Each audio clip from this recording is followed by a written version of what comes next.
All right, guys, welcome back into another episode of To the Show Baseball Podcast, presented by Beyond the Monster. I'm your host, Andrew Parker. Today's episode, I am joined by one of the newest members of the Red Sox organization, Hobie Harris. And if that name isn't really ringing a bell or not too familiar with a lot of the Red Sox fans out there, Hobie's been a guy that's been around the league for a while now. He's 31 years old, and he made his MLB debut just a couple seasons back with the Washington Nationals, but he's been all over the league right now. And last year he spent the year in AAA in Minnesota system there in St. Paul. So he's one of the guys. He's had a kind of an interesting path to get to the Red Sox. He signed as a minor league free agent with the New York Mets this offseason, and then he got minor league Rule 5 in that same week to the Red Sox. So he had kind of an interesting path to get to the Red Sox organization, but obviously Boston likes something they saw with Hobie. But before I go any further, please help us out a little bit. Subscribe. Whether you're watching me on YouTube right now, please hit that subscribe button. It means a ton. If you're on Spotify or Apple, subscribe, leave a review, do what you got to do. It helps me a ton, and I appreciate every single bit of it. But without further ado, I will shoot to my interview with Hobie Harris.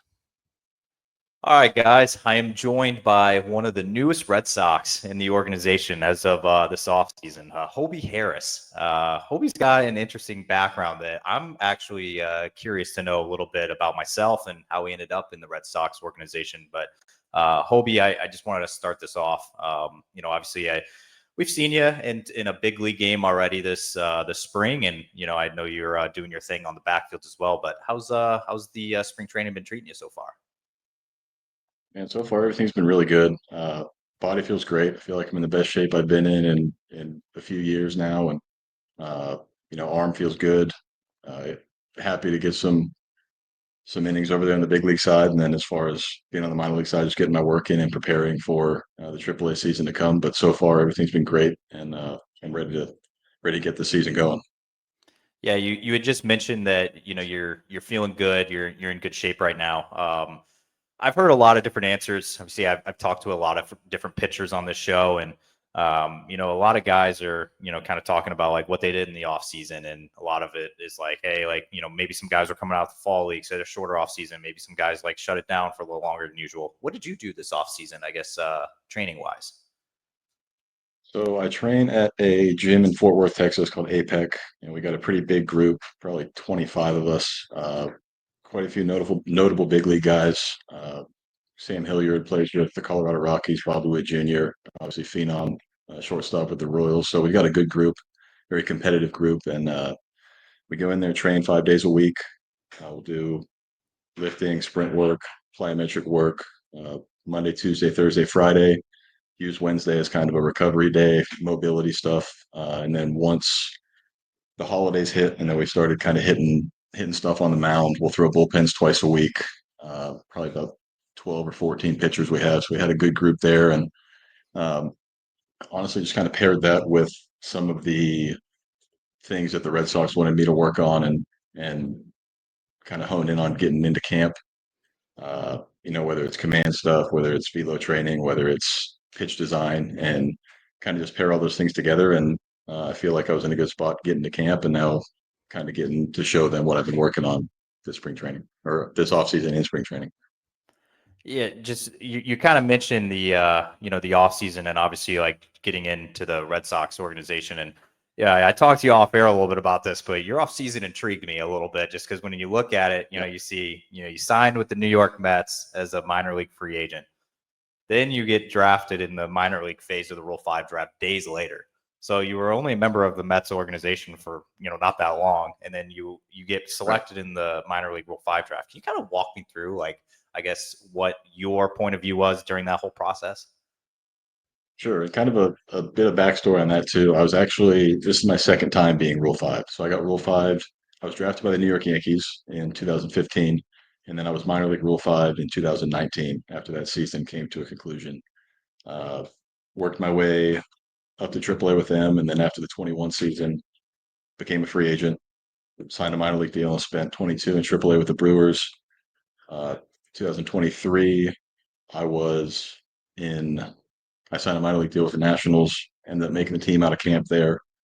I was up and down in 23, and then last year signed a minor league deals in AAA with the Twins. So, uh, not my best year last year. So going into the offseason, my agent Matthew Gata and I kind of had an approach of we wanted to see where the opportunity was and where I could kind of, for lack of a better description, get back on my feet and get back into my groove like I had been in years past. And the Mets showed interest early on and decided that would be a good route for us to go. And after we signed, they reached out to my agent and told him with the Rule 5 coming up, they wanted to protect some of the younger guys from getting drafted in the minor league Rule 5. And in order to do that, they've got to put those guys on the AAA roster. So even if these are guys that played in low A or high A last year, put them on the AAA roster just to protect them. And the only way they go is if they get selected in the big league phase.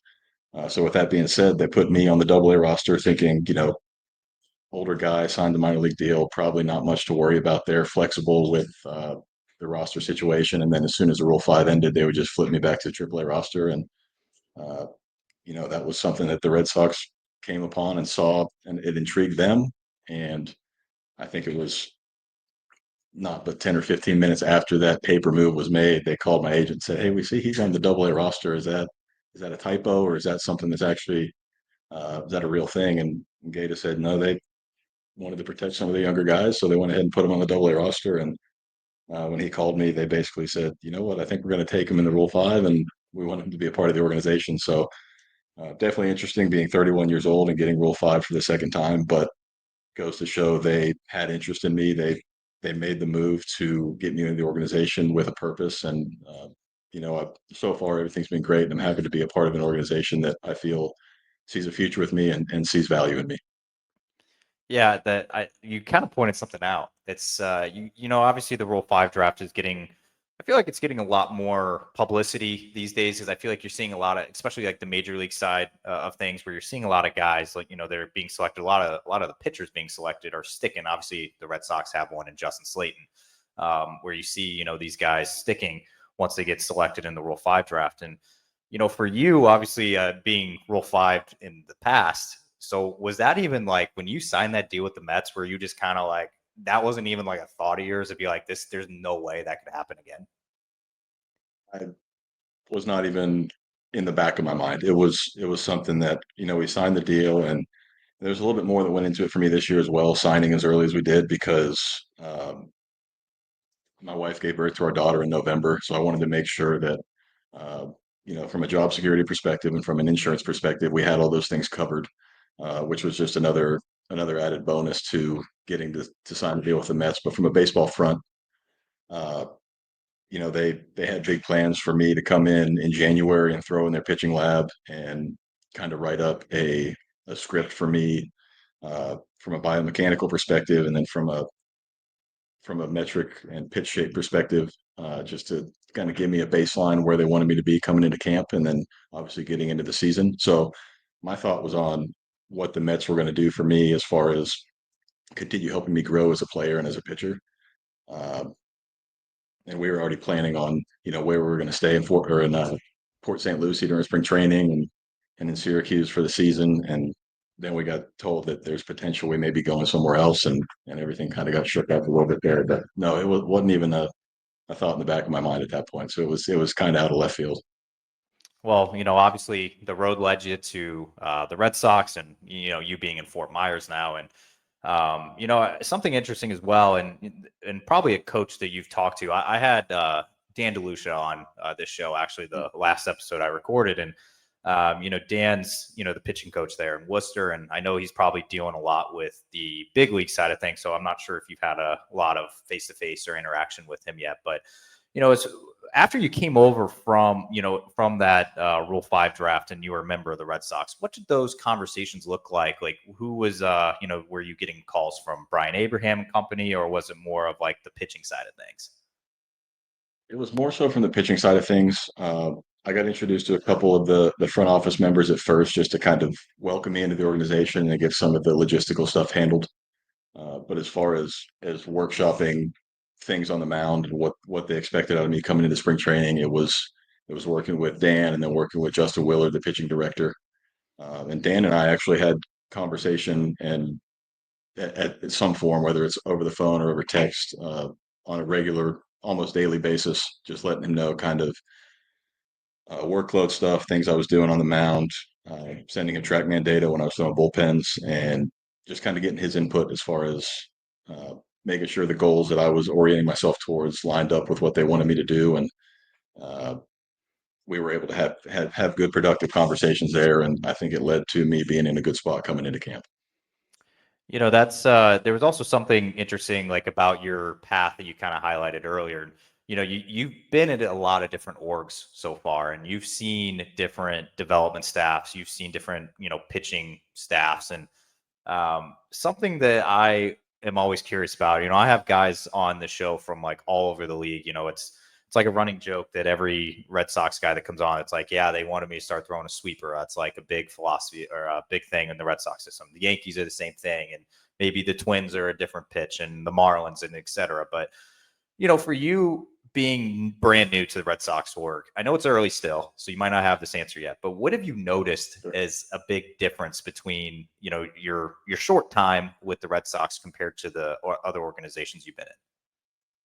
So one thing that I can attest to from both an outsider's perspective, because being in AAA, this will be my fifth year in AAA, and 3 of those years, or two out of the 3 years in AAA, otherwise, I played against Worcester. Uh, I know that the Red Sox value guys that throw hard. They love velocity, and looking at how they program guys throwing programs for the offseason and then early in camp, a lot of uh, arm patterning, weighted ball stuff to get guys to throw harder, a lot of pull down stuff. And I was actually joking with some of the guys the other day. Whenever I signed, I got Rule 5 and then ended up getting all that stuff worked out. One of the first conversations I had, or one of the first bullpens I threw at home after I came over to the Red Sox, I was throwing 95 to 97. And this was late December going into early January. And for me, that's the hardest I've ever thrown that far removed from getting to camp. And they loved it. They thought it was awesome. And then they talked about programming some more velo training stuff for me. So it was basically, that's really cool. You're throwing 97.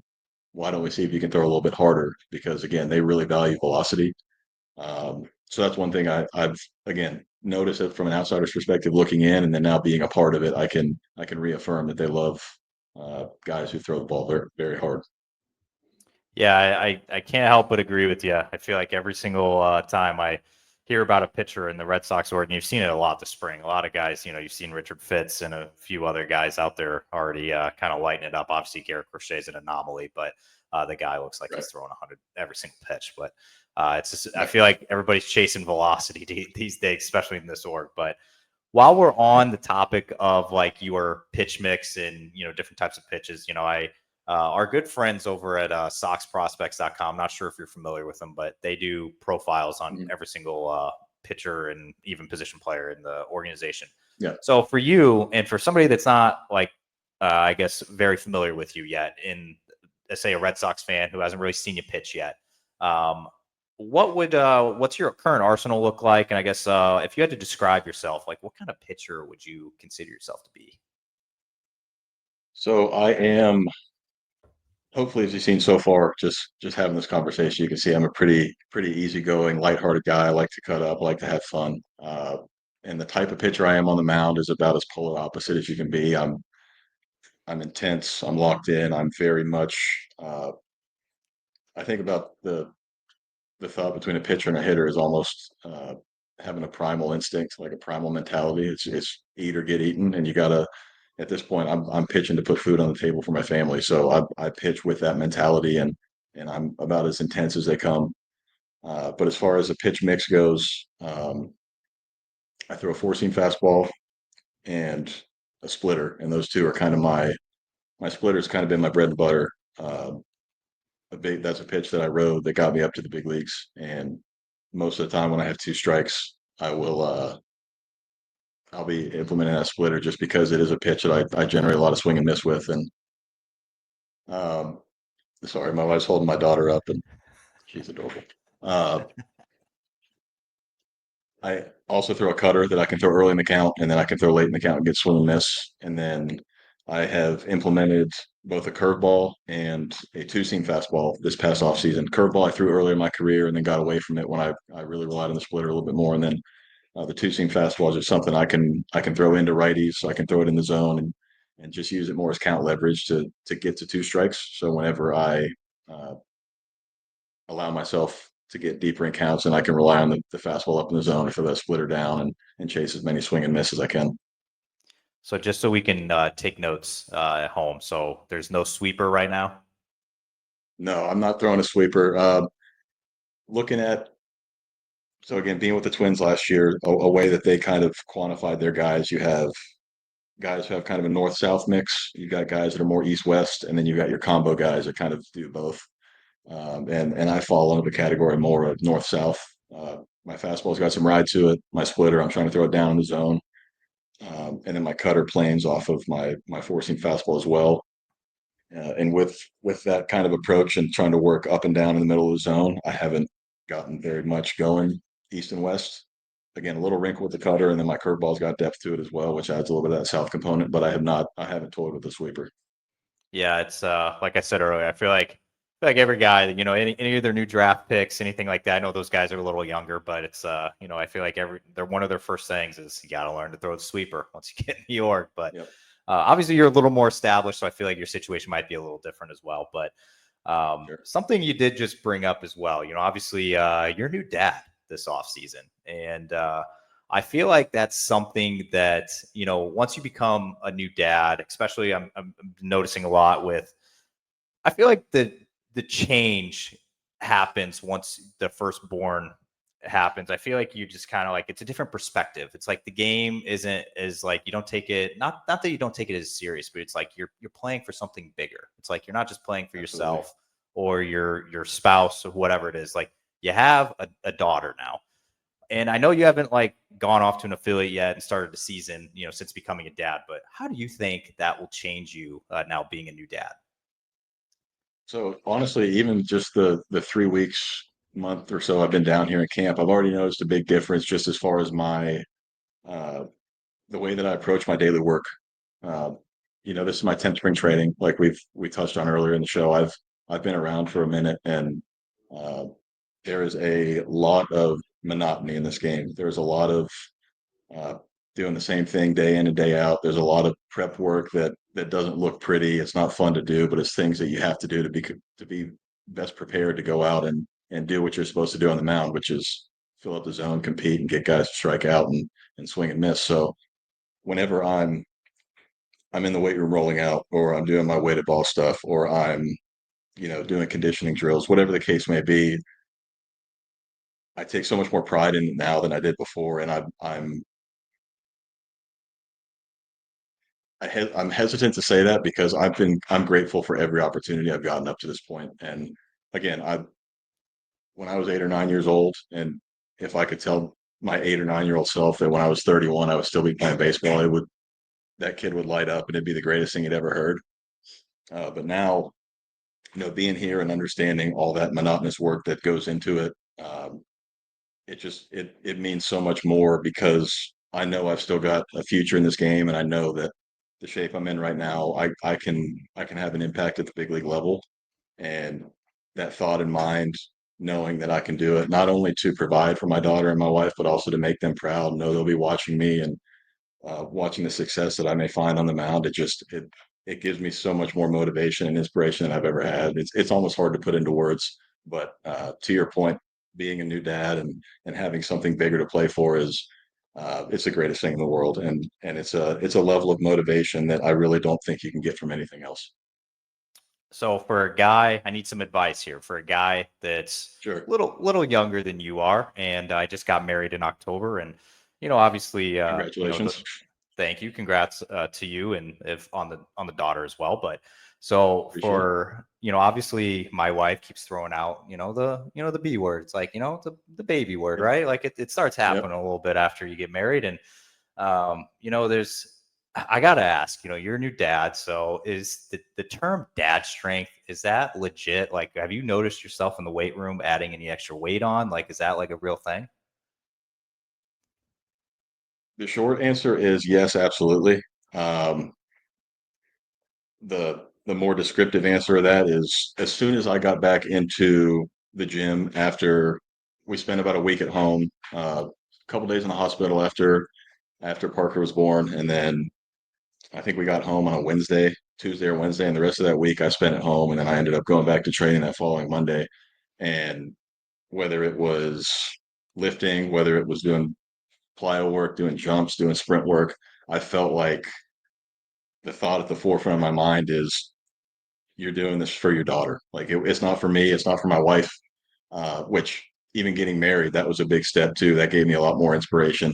But now being a dad and being the sole provider of this young life, that was the only thing I was thinking about, and that kind of overshadowed the days where you may not want to run 20 sprints or you may not want to do uh, the heavy deadlifts or whatever it is. Like you're not thinking about the things that you don't want to do or how difficult it might be. You're thinking, how strong of a purpose you have behind each and every rep that you do. You know your end goal and how you want to use this game to provide for as long as you can.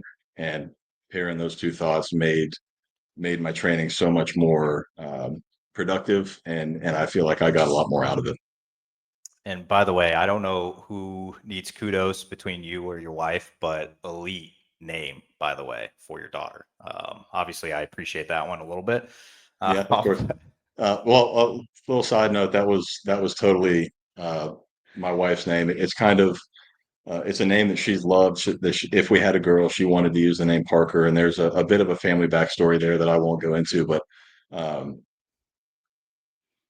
another bit of a side note, we didn't find out the gender until Parker was born, Oh, and I told her I wanted to help deliver her, uh, and I was going to be the one to see whether it was a boy or a girl, so I could tell my wife, and we could kind of have that moment together because it's really the only surprise you ever get in life. And at first, when my wife said that's what she wanted to do, I was hesitant because I said early on, if we're having a girl, I need to be mentally prepared for it. And I feel like it's a lot easier as a man having a son because it's basically like, I might not have done everything right in my life, but I have an idea. I can raise him to be kind of like me.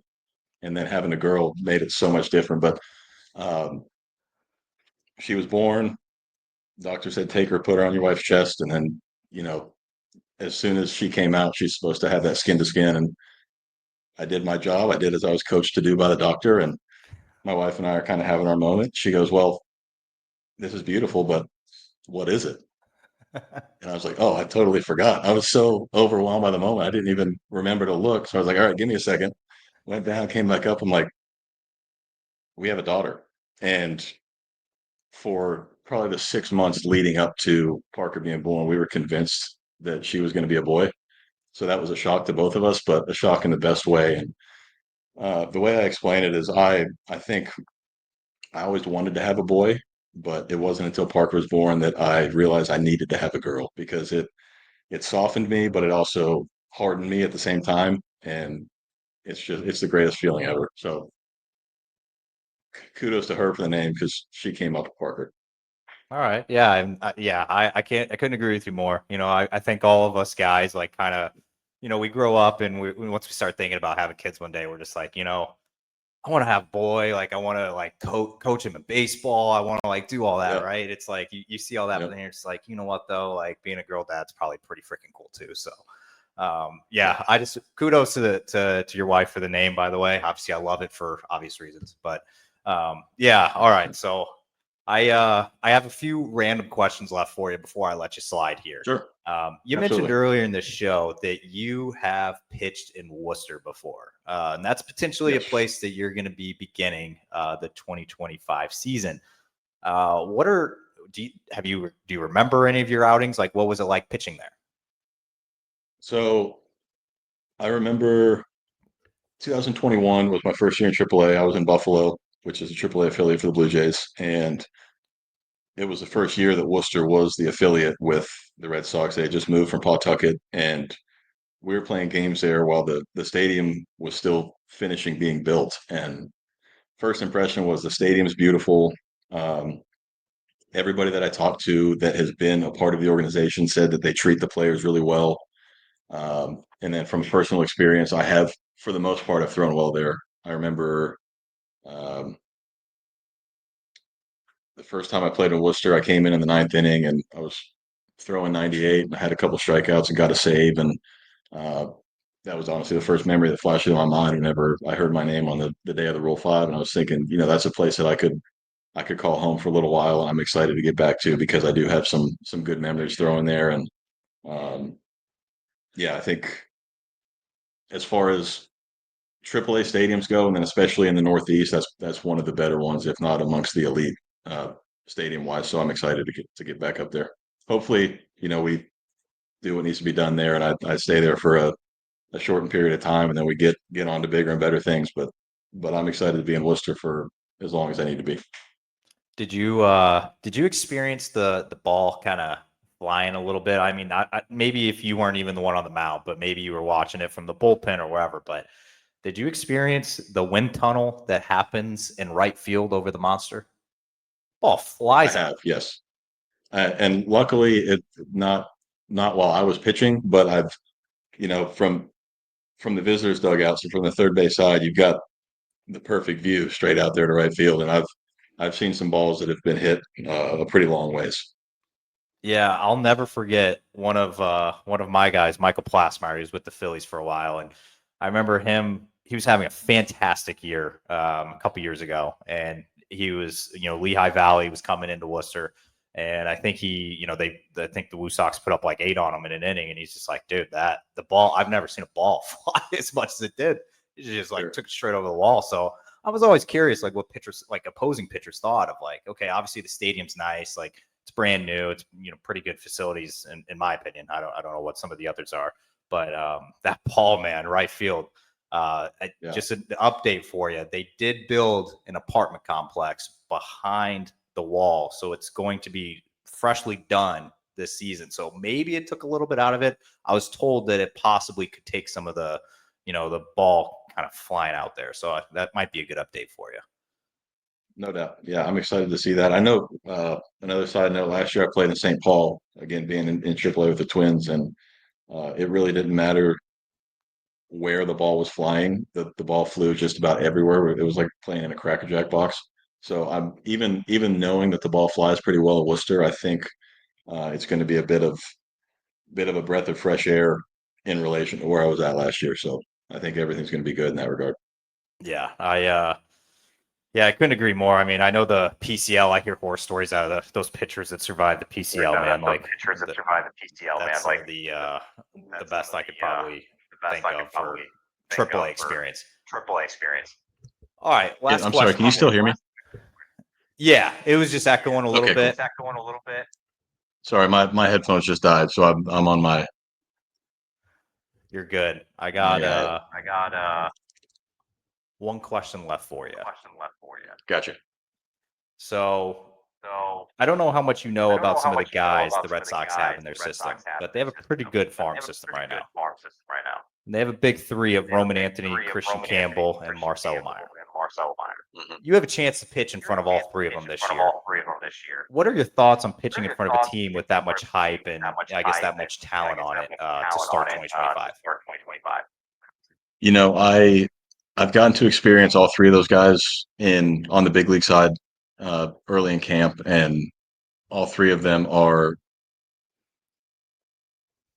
so incredibly talented. And one thing I notice is all three of them are hungry to get better and hungry to continue to learn, which is really really cool to see because I've seen younger guys that have all the talent in the world that just think um, all they have to do is show up and they're going to be successful. And again, this game is quick to humble you. So if they've already got that mentality, I think they're going to have very very bright futures ahead. And from a pitcher's perspective, knowing that I've got that much talent behind me, it just gives me that much more confidence to pound the strike zone and let my defense work, and then get into hopefully have quick innings and then get back in the dugout and watch them do the thing at the plate is very very exciting. And that they're going to be featured in Fenway sooner rather than later. And I'm gonna enjoy every minute I get playing with those guys because I know all three of them are special talents. Yeah, I couldn't agree more with you. But Hobie, I appreciate all the time you gave us. Obviously, it was nice getting you kind of intro to Red Sox fans kind of around to listen to this. And obviously, we're looking forward to seeing you in the rest of spring training and wherever you do start 2025. But thank you so much for hopping on. Awesome, Andrew. Thank you so much for your time, brother. I appreciate it.